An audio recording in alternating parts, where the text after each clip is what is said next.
What's going on, everybody? My name is Jake, and welcome to the UFC Mexico official picks and predictions from myself. Coming off of a rough card on UFC Houston, updated ROI, as well as the last three cards, which fittingly is 3 out of 4 cards for the whole year. So, as you see, we're still up on the year, but took our first losing card on UFC Houston. I think everyone that I watch and respect in the MMA space, as far as putting up predictions and, just giving analysis and everything, a lot of people got hammered. I'm not saying everyone. I'm sure there's people out there that made out pretty good if they're on the Sean Strickland side or maybe some of the other underdogs. But me personally, we took an L. But man, I tell you what, I listened to some crazy videos where like this one guy I follow, and maybe you know who I'm talking about, but said he lost over $300,000. And it was like equivalent of like 30 units on his like VIP page, whatever, that you have to pay a subscription for. Now, obviously, the guy has to know his shit to have gotten to the point that he is, but lost a lot of money. And I was listening to another one, and these guys kind of threw shade at it because they like referenced that somebody who charges an expensive subscription lost, 30 units or whatever. But that's, again, it's part of the game. Some losses are more drastic than others. So as sick as I was to lose $50, it was not $300,000. So hopefully we rebound this week, and hopefully everyone else rebounds if you're on the losing side, or as well as the other creators. But yeah, it was kind of a crazy card last week. A lot of things went ways that I don't think many people would have expected. And this week, talk about Chalk City. I mean, so many gigantic favorites. Not a whole lot of value on some of these fights unless you're taking long shot dogs, which, trust me, we got them bonus bets. FanDuel treated me good this week. They gave me 2 deposit bonuses, and I've said this before. I do those deposit bonus, and I withdraw 24 hours after to keep myself accountable so I don't gamble with extra money that I shouldn't be gambling with. So I got some good bonus bets out there, and trust me, we sprinkled on some of these long shot dogs because in a sport like this, you've got to. I mean, like I said, the long shot plays of Jocelyn Edwards by sub, JPL by decision, and then we had the Uros Medic knockout in round 1. Those were the only things that kept us somewhat in it last week. Other than that, I would have got absolutely torched. So because there's chalk money all over the place, I had to lay some of these wide odds, for some sprinkles and bonus bets. So we'll get into that, but, as I'll say at the beginning of all of these, don't take this as gambling advice. Only do what you're comfortable with your own money, and only bet what you can afford to lose if you do choose to bet. All right. If you agree with me, great. We ride together. If you disagree with me, may the better man win. With that out of the way, let's go ahead and start breaking down UFC Mexico. Supposedly it's still on. I know all the cartel shit's crazy. But yeah, there has not been any announcement that it's canceled or being moved to the Apex. So first fight, Damian Penis versus Wesley Schultz. I'm sure the actual pronunciation is Pinas or Penis, whatever. But we're going to call him Damian Penis. And I got to tell you what, no homo, I'm going to be riding Penis in this fight. But no, seriously, like, he's a knockout artist. He's a great athlete. However, I will say this. Wesley Schultz is a great wrestler and jiu-jitsu guy. He submitted somebody on the Contender Series, I don't remember the guy's name, with a Suleyev stretch. I think that's how you pronounce it. Basically, the image is like he's on the guy's back and then he stretches the guy's leg and he submitted like that. Crazy. So the guy is obviously a practitioner on the ground. So I think Pinas is going to get the knockout in this one. There's a fight on his regional scene where a guy is trying to grapple him up against the cage, and he throws those shots like down on the guy's head. You can't really generate a ton of power, and he knocked the guy out like that. So the power is evident in the hands. I think, if this fight doesn't end in the first round, or I should say that if Wesley Schultz doesn't get this fight to the ground, I think he's fucked. However, Pinas is definitely not great on the ground. So there's clear paths to victories on both sides. I'm going to lean with Pinas by KO, TKO. I got that at minus 135 on FanDuel. But 2 bonus bets, we split these up. I think if this fight did go to decision, The one guy I'd see to win would be Schultz, just because if it does go to the scorecards, most likely he's racking up control time and maybe has some sub attempts and is obviously avoiding the big shots. And then I took Schultz by sub in round 1 just because I think while they're both fresh, if he lands a takedown and gets a crazy submission off, it's probably going to be in round 1. So decision line was plus 950 and the sub in round 1 was plus 850. Those are going to be my plays for this fight. Don't have a ton of stakes on it. It's kind of interesting. These are both Contender Series guys, and usually these Contender Series guys that maybe have some hype or just some promise, and they come off some crazy finishes on Contender Series, they usually give them like a Can or some like older veteran to kind of usher them into the UFC. But now it's like two prospects fighting each other for their official debut, which is interesting. So we'll see how it plays out. I'm going to go Peanuts by KO, TKO, and then those bonus bet sprinkles, but not going to have a ton on this one. Next fight, I need to make sure I get the correct bout order because I know it got moved around a bit with Sofia Montenegro pulling out. Thankfully, there's a replacement for that fight. Francis Marshall and Eric Silva. This is the first of many ginormous favorites on this. Eric Silva, I think, has been inactive for multiple years now. I believe he broke his foot in his last fight or some freak injury. Francis Marshall coming off a robbery against Myron Santos, and I remember that because I had Myron Santos on a parlay piece. I can't remember what his money line was. It was like minus 350 or something. Francis Marshall won that fight, in my opinion. It was close, but when Santos got announced the winner by split decision, I was shocked. And so, biggest thing for me in this fight, again, it's kind of hard to find some value. You can get the sub line at plus money or KO at plus money. Maybe a fight to Marshall to win by finish.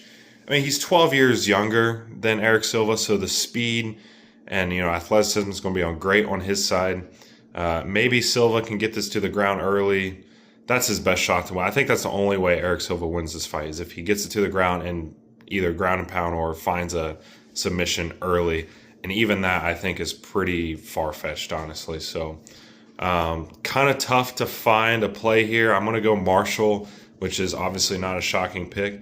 This line opened at minus 530, and maybe you could say that's a parlay piece. I'm telling you right now, my action for this card is just peppered with 2-leg parlays, some 3-leg parlays, because it's like there's just not a ton of value on some of these fights with gigantic favorites, But again, like I said, the sub line is plus money, or if you think KO. For me, I mean, I just took his money line was minus 530 and parlayed it with a couple like minus 200 legs to get around minus 125, 130 odds. So yeah, not going to bet a ton on this fight just because I don't know how he's going to do it. I think he wins either dominant decision or by finish, but I can't decide on a side. So not going to have a ton of stakes on this one. But as far as a pick, obviously Francis Marshall. Next fight is Ernesta Karashketa. Hopefully I pronounced that correctly, but I probably didn't. And Regina Tarin. She is stepping in on short notice. She is a Mexican prospect. I believe she's 21 or 20 years old. 7-0 going up against Ernesta Karashketa, 6-1. And she has had some banger fights in the UFC. She beat Carly Judice on Contender Series. That is Judice, one of her split decision losses. And obviously that is a win that's aging very well. She also went to a split with Dione Barbosa in a loss, and then she won by split over Nicole Cagliari. So this girl is a split decision queen. Her opponent, Regina Terran, a prospect, fought some pretty low-level comp, in my opinion, on the regional scene. But she's 7-0, so obviously, some hype around her. I heard that she tried out for WWE. I don't know if that's correct or whatever, or what the case is there, but I'm going to go Karashketa here. The level of comp has been way higher. She's been in training for this, this card, not this fight, obviously. She was supposed to fight Sofia Montenegro, and it's really a shame that got canceled because that fight would have been really exciting for women's MMA because Montenegro is a marauder. She's going to walk forward and throw strikes. She's going to take strikes to throw strikes. So, and Karashketa is pretty slick on the feet too, so that would have been a great fight. I'm going to go Karashketa. I mean, there's not even lines out for, decision line. I imagine it'll be similar to her money line. Honestly, I thought she'd be a little bit wider favorite. So if you want to lay chalk right now on the money line, it's like minus 188. I don't think that'd be a bad play, but I'm going to wait for the decision line. just because, yeah, I think she's fought way better comp. If she survives, maybe an early onslaught. The only thing that you risk there is because it's a Mexican fighter, there might be some bias from the home judges. I'm not even going to say might be. There will be. So it might be another split decision, but we'll go the split decision queen by decision here and go Ernesta Kershketa. But yeah, I mean, you could play the over 2.5 rounds for a parlay piece at minus 345, I believe. But yeah, these first like 4 fights, I'm not going to have a ton on. Next one, Douglas Silva de Andrade versus Javier Reyes, another guy making his UFC debut. Javier Reyes, that is. If this fight was like 2 or 3 years ago, I'd be all over Douglas Silva de Andrade. And when it originally came out and the lines were coming out, I thought I was going to take de Andrade, but I just can't bet on a 40-year-old bantamweight that's going up a weight class. He used to be a flyweight. I just can't do it. I don't think Javier Reyes is that great, but, you know, contrary to a lot of guys making their UFC debut, he has a ton of experience. This guy's 22-5, so 27 professional fights. He got a knockout on Contender Series. Again, not necessarily thinking that he's that great, but it's just he's going up against a 40-year-old fighter at elevation. And this guy, Reyes, trains in Colombia or Venezuela, one of the two, which is at elevation as well, if I'm not mistaken. So I'm just going to go with the younger fighter here. As far as what I bet on, I did take him because this is exactly plus 100, 2 plays here. Javier Reyes by KO or decision, because I think he could catch, de Andrade has only been knocked out once. He's only been finished twice in his entire career, which is insanely impressive. So I wanted to go decision, but because Reyes has finished a lot in his, UFC career, and de Andrade is 40, so you never know what the chin or durability is looking like at this point. KO TKO at plus 100. And then I've had one of these every card, and they have been working out. The alternate double chances, baby. Douglas Silva de Andrade by KO TKO, because this dude has 20 knockouts on his record. He could spark him in round 1, especially because Reyes kind of walks in with his chin high in the air and his hands down sometimes. So maybe he could get clipped early in the fight. So de Andrade by KO TKO or Javier Reyes by decision. So Javier Reyes decision is the best case scenario for this fight for us. But in case he does find a knockout on the 40-year-old, we're covered there. So there's going to be 2 plays. Those are both plus 100 on FanDuel and DraftKings respectively. And that's going to be it for me on that fight. Next fight. A corpse, Chris Moutinho fighting against a long layoff, Christian Quinones.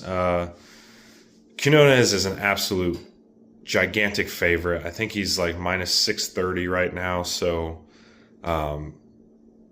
what do you bet on in this fight, honestly? Obviously, the pick for me is going to be Quinones. I've seen some people saying, if Moutinho survives, he could win.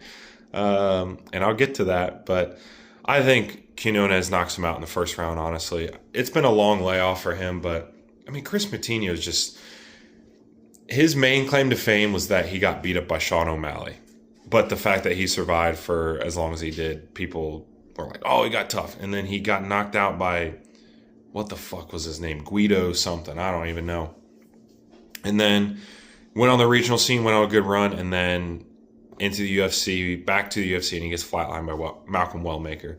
Not exactly like a bad loss by any means or a bad method of losing, but like this dude just gets hit so much he has no defense. He's going to walk forward and take strikes, but I think at this point that chin might be gone, man, because we saw after he got freaking punched in the head like 200 times by Sean O'Malley, he got knocked out his next fight. And then his first fight back in the UFC, what happens? He gets fucking flatlined in the first round. So I'm going to go Quinones by knockout. That's plus 100 on FanDuel. I also took the under 1.5 rounds here because maybe Quinones could take his back. I don't know. He was in competitive fights with Raoni Barcelos, and I forget the name of the other guy he lost to. He's on a 2-fight losing streak, and he hasn't fought in a long time, so I wouldn't recommend laying too much on this chalk of a money line for a guy that's been inactive, and at least Quinones is going to walk forward, Moutinho is going to walk forward and take strikes to give strikes, and if this does get to round 3, like on the regional scene, he's just been, and just in general in his career, you get to round 3 and he finishes you or dogs out decision. Moutinho in round 3 or by decision is plus 900. That's a bonus bet sprinkle because fuck it. There's another fight on this card that if it goes to a decision, the massive favorite is just not worth taking to win by decision. So I feel like you have to sprinkle the giant underdog. Plus 900 for Moutinho to win in round 3, which he's done before, granted on the regional scene, or by decision if Quinones is absolutely gassed from trying to finish the guy and he's just not getting out of there. I mean, it's worth a bonus bet, all right? But my main plays are going to be Quinones by knockout at plus 100 and the under 1.5 I got at plus 130 on DraftKings. So those are going to be the plays for that fight. It's going to be interesting to say the least. Next fight, Macy Chasson versus Eileen Perez, and this is going to be a fight that I look like a genius or I look like an idiot because I'm going with Macy Chasson. I know it's not the popular pick. I mean, Eileen Perez has got the OnlyFans and she's twerking after fights. You know, the dudes certainly love her, but she's a much more popular fighter than, you know, the butch lesbian Macy Chasson. But I just think Chasson's fought much higher level competition. I know Eileen Perez, you know, she beat Carol Hosa as a big underdog and she has the win over Jocelyn Edwards, which is, you know, aging super well. But for me, Macy Chasson, I think it's just going to be too big for her. Perez is just going to be so much smaller. Chasson, you know, she's known for dropping the ball, so this is obviously risky. And she's probably done way worse in her UFC career than what she maybe was hyped up to be when she first came in. But I think she's kind of due for a win, and I know that's not like concrete logic that you should use when picking fights, but I really think she's due. I mean, she had a great third round against Yana Santos. I know she lost that fight. And then before that, who did she lose to? She got submitted by someone. Pull it up. She did get submitted by Irene Aldana way back when, but she lost to Ketlin Vieira. Ketlin Vieira, is good. And again, that third round against Yana Santos, again, I don't want to give too much credit in the loss, but she was starting to take over. So I really feel like she's kind of due. I like her takedown defense. I mean, if she can defend against the early onslaught of takedown attempts, because Eileen Perez, I think, is going to need to get this fight to the ground. And I did put a bonus bet on her to win by sub because it was plus 1,100. But ultimately, I'm going to go Chasson. I took her straight up on the money line, but I mean, there's a couple parlay pieces as well. Chasson spread plus 3.5. If it goes to a decision, which it likely will, just need one round out of that, or obviously a split would cover it too. And then the over 2.5 rounds, because I know I have the bonus bet on Perez by sub, but I see that being really late while both fighters are gassed. I don't see either fighter getting finished. I mean, I think Perez has been subbed once and that's it. And Chasson, she's been knocked out once and subbed once, but not in like brutal fashion. So 2 parlay pieces, but I'm going to go Chasson on the money line again. It's either going to age like fine wine or like milk. So we shall see, but I'm going with the tall butch lesbian. Also, she had a baby with her partner last year. So now fighting as a mother, or I don't know if this is her first fight as a mother or if the other ones were, you know, but obviously a lot going on when that's happening in your life. So, you know, maybe now this is her year, you know, mother, start to get some momentum going. I don't know, but I'm going to go Macy Chasson for the pick there. Next fight up. Is it our boy Jose Medina? It is. I mean, I watched Bedtime MMA's breakdown on this fight, and he put it pretty perfectly. Jose Medina is one of the worst UFC fighters I've ever seen. This guy got on the UFC by losing a Contender Series, but because he got beat up and survived, and it was a fun fight. And this might be a cold take. Whatever you think of guys like Jailton Almeida and Javid Basharat, you know, these boring fighters that, I mean, Almeida hasn't been winning, but Javid Basharat won his last fight. Boring fighters that are much higher level. You got guys like fucking Jose Medina, Eric Silva that we talked about earlier still on the roster. Like, maybe they just have one more fight on their contract. And, you know, Medina is probably going to be entertaining because he's either going to get put out within the first 2.5 minutes, or it's going to be a back and forth brawl for 15 minutes. But more than likely, he probably gets put out in the first 2.5 minutes because, he got into the UFC based off of that toughness. He hasn't won a UFC fight against not very good guys outside of a Teba Gautier.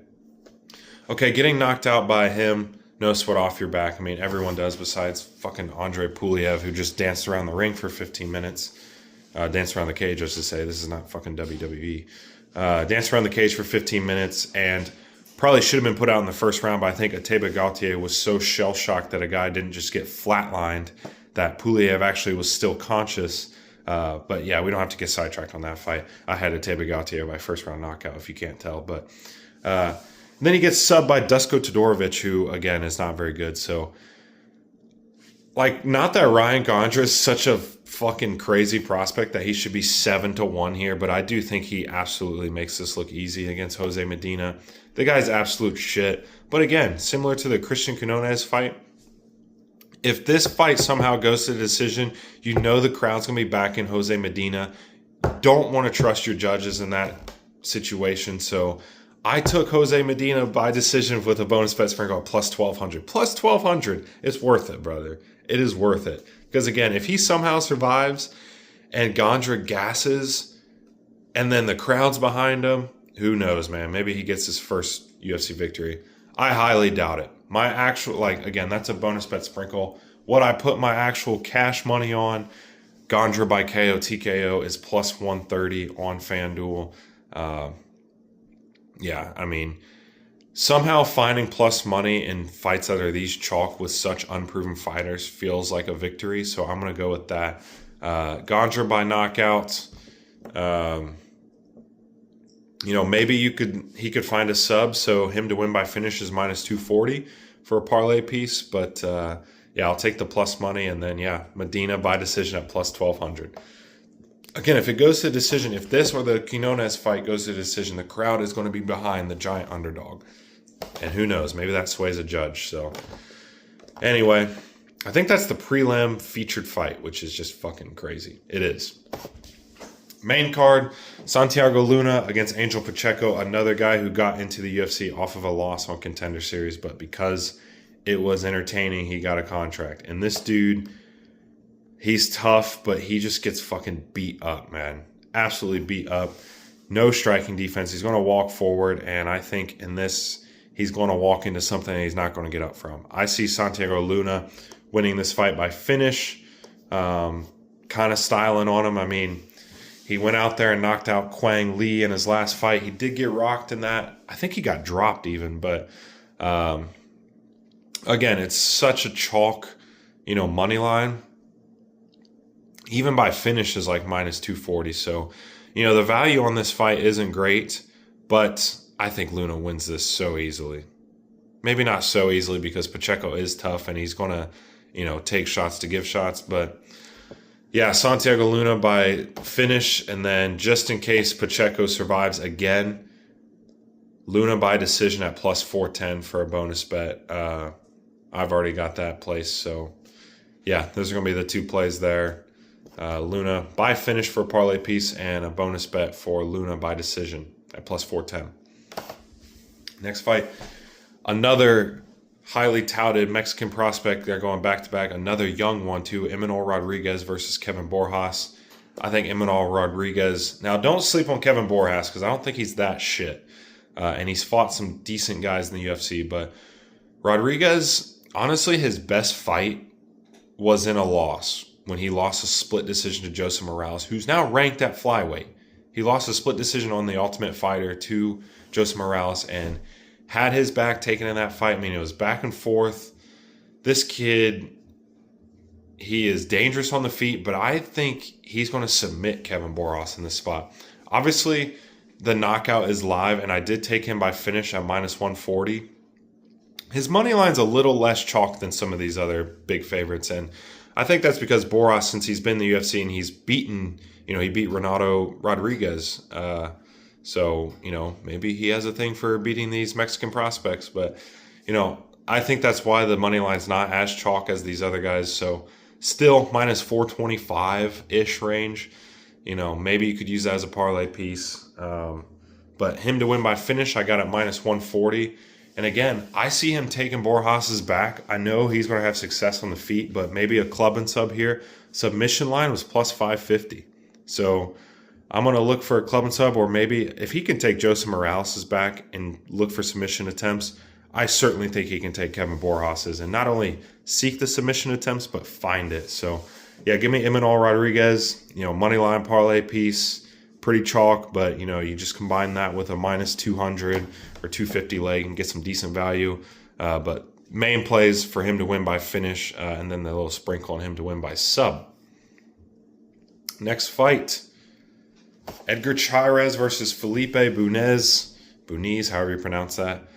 I think Buniz could be game early with the grappling, but if this fight gets into the second and third rounds, I think Chairez takes over. I mean, this guy has fought some absolute killers at flyweight. He's fought Joshua Van, he's fought Tatsuro Taira, and he had Taira in some submission attempts.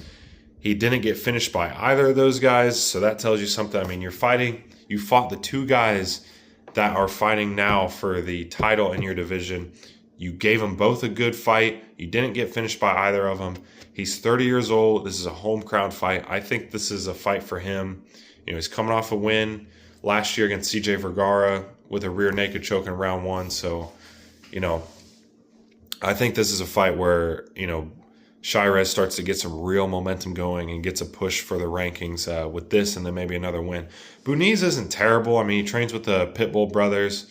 So I don't think he absolutely runs through Buniz, at least early. But like I said, if this fight gets into the second and third rounds, I think Chairez will start to really take over and maybe even find a finish. So a couple of plays I took here. The Chairez money line, it's minus 300 or like 320-ish. I think he opened at like minus 280 something. But yeah, him just straight up on the money line. I took the over 1.5 rounds. I got it at minus 145. That thing's ballooned up to like minus 195. So pretty chalk now. But if you want to use it as a parlay piece, because again, I do think Buniz survives the first round or round and a half in this case.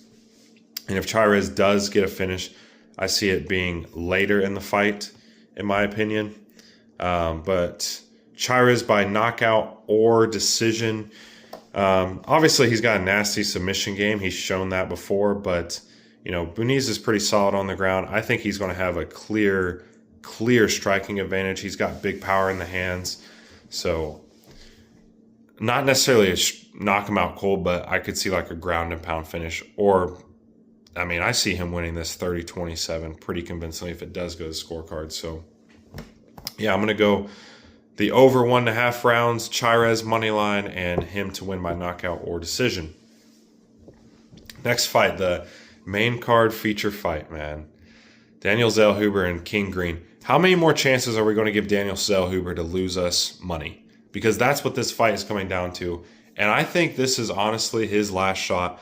Like, this might be a crazy take because Zellhuber was a hyped up prospect. And dude, this guy has all the tools to be good. All the tools to be good. Size, speed, he's good on the ground. He can strike. And he just drops the ball continuously. Lost as a favor against Esteban Ribovic. That's obviously aging pretty decently. But then massive, like similar odds to this fight here where he's 5-1 against Michael Johnson, gets absolutely taken to school. I mean, I think Michael Johnson is, better pretty, convincingly than King Green at this point in their careers. But King Green is live here, man. Like, I'm going to go Zellhuber for the pick, and I think he actually knocks out King Green. I did bet Zellhuber on the spread at minus 5.5. So that was minus 160. So basically we need two judges to see this being 30-27. Just because I think Zellhuber, he's got to know that he has to get this done. If he loses this fight, he might be on roster watch, honestly. So I feel like he's going to come in with some urgency. Home fight. Hopefully he finishes King Green. I see that happening maybe with a high kick or something along those lines. But if he lets King Green hang around, my app is freaking acting up. But I'm going to try to get this fixed here. But I did lay a bonus bet on King Green by decision just because, again, if Zellhuber drops the ball, I don't see him getting knocked out by Bobby Green.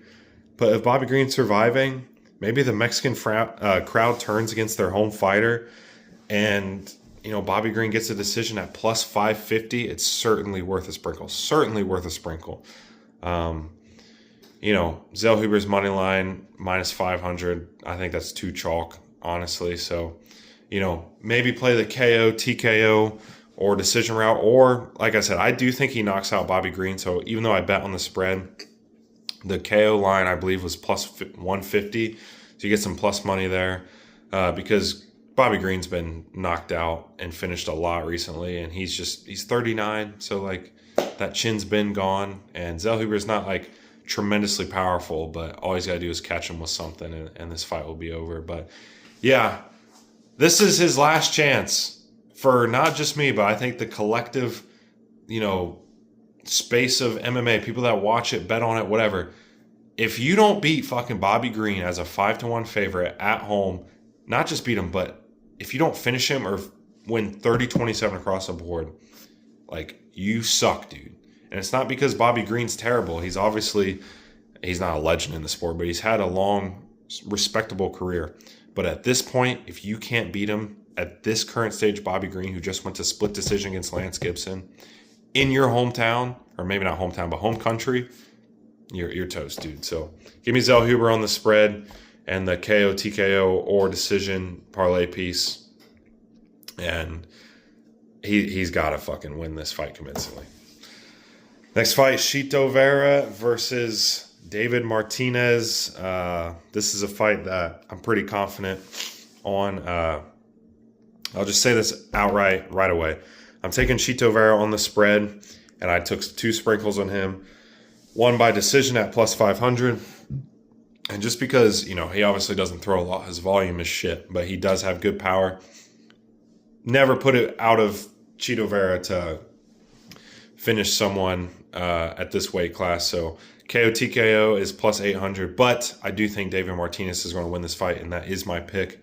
Martinez money line for a little parlay piece. Honestly, his decision line is minus 175 or 200, depending on what book you look at.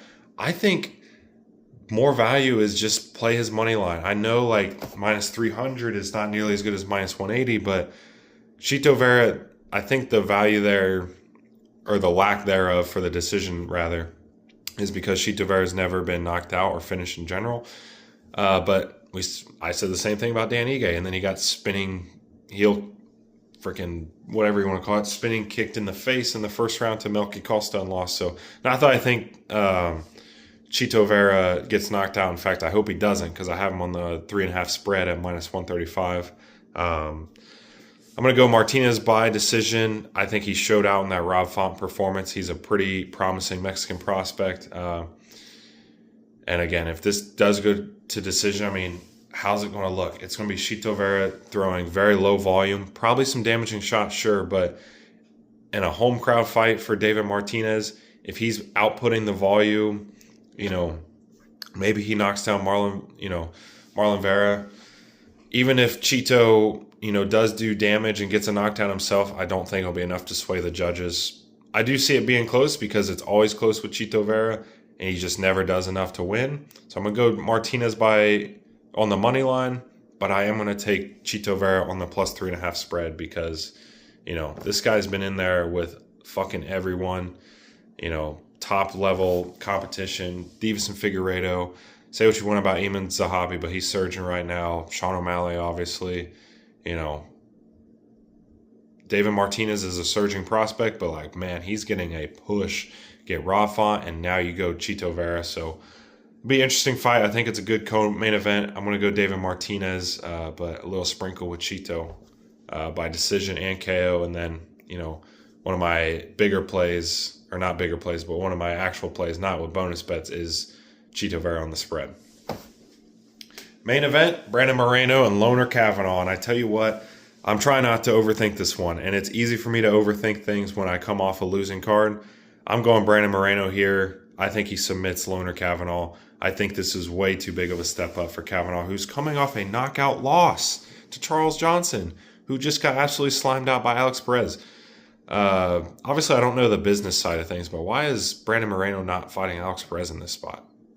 I think it would make a lot more sense. But listen, Kavanaugh's a good prospect, and I think he's going to have a good UFC career and be a future top 10 guy. But this is just too much too soon, in my opinion. I think if he doesn't get Moreno out of there in the first 2 rounds, and I have at plus 1100 Loner Kavanagh by KO, TKO in rounds 1 or 2, if that doesn't happen, I think Brandon Moreno absolutely runs away with this fight. I say that, I do see Loner Kavanagh winning round 1 at a high clip because he probably comes out fast and, tries to put a pace and get a finish. But if that doesn't happen, we've only seen Brandon Moreno finish once, and that was in his last fight against Tatsuro Taira, which some people argue was an early stoppage. And it was just a ground and pound TKO. It's not like he got put out cold or had a nasty submission, He's still only 32 as well, if I'm not mistaken. So, yes, he's been in the UFC forever. He's been at the top of the game forever, but he's still not, like, super old. Now, maybe how much cage time and mileage, so to speak, has aged him a little bit more than maybe a regular 32-year-old, but still. I'm just trying not to overthink this one. Brandon Moreno is the play for me all the way. I got a few different plays on this one, so here we go. Long list. Under 4.5 rounds because I think, again, it's either Kavanagh, early knockout, or Moreno finish in rounds 3, 4, 5. So under 4.5 rounds. Moreno by finish, I do think it's more likely to be a sub, but I'm not going to take away the ground and pound TKO. Alternate double chance, baby, DraftKings. Kavanagh by knockout or Moreno by submission covers the best path to victory, I think, for both guys. And then our bonus bet plays, I already mentioned the Kavanagh one. Brandon Moreno by sub in rounds 3, 4, or 5, plus 800. Brandon Moreno by sub at plus 390. And I thought about playing Brandon Moreno to win in round 3. I still might do this, so I'll put this on here as TBD. I think that was like plus 900 or something like that. But yeah, I'm just trying not to overthink this one. This is a legend at this division who's still not he's not old. He's obviously been in the UFC a while and he's got some wear and tear, but he's still at the top of this game, so maybe the new guards coming in, with Joshua Van, Tatsuro Taira. I don't think Loner Kavanagh's there yet. Maybe at some point he will be in the top 10. This is just too much of a step up in a home fight against Moreno. Again, if it doesn't get out there early, I think Kavanagh absolutely gassed. He was gassed in the second round against Charles Johnson. You could just tell. And then he left his hands down and got knocked out. So he's going to be gassed if this gets to round 3, 4, or 5, Or just even by round 3, he's going to be gassed. So Moreno's the play for me, taking him by finish, under 4.5 rounds. A little alternate double chance that I mentioned earlier, and then some bonus bets. So those are all my bets. I have pretty much everything placed besides the Kersgata decision. I'm still waiting on the line for that. Hopefully it's good enough to where I don't have to use as a parlay piece. And then I'm still deciding if I want to take Moreno to win in round 3. I already have a bonus bet for him to win by sub in round 3, 4, or 5. So debating if I want to double up on that. But yeah, that'll do it for UFC Mexico picks. We'll see how it goes. Hopefully we bounce back and get another winning card. There's some fights I set up using the bonus bets and sprinkles along with our actual wagers, so to speak, where kind of going to be guaranteeing ourselves some profits in some spots. So hopefully bounce back. I'll do the same thing as I did last week. These are going to be the fights for me ranked 1 through, I believe, 13 as far as how confident I am in the bets I place and the fighter that I'm picking to win. So that'll go 1 through 13. And I guess you could say it's ordered by how much stake I have in it.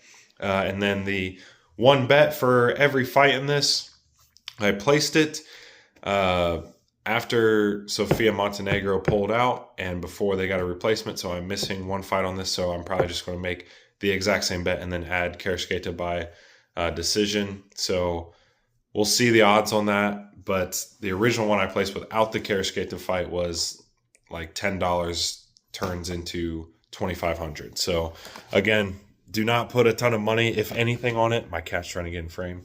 I do that for every card, one bet for every fight. put them together on a little parlay sprinkle and see what happens. Maybe this will be the week where it hits for us. All right, but that'll be there. And as always, to end this off, I appreciate anyone watching this. Any feedback and support, drop comment what you think's going to happen in this card. If you're fading me, tailing me, whatever it is, again, bet responsibly. If you are here for the bets, don't take it as concrete gambling advice. I'm just being transparent and having some fun. All right. So anyway, that'll do it for me. I'll see you guys next week when we do our recap of UFC Mexico. Goodbye.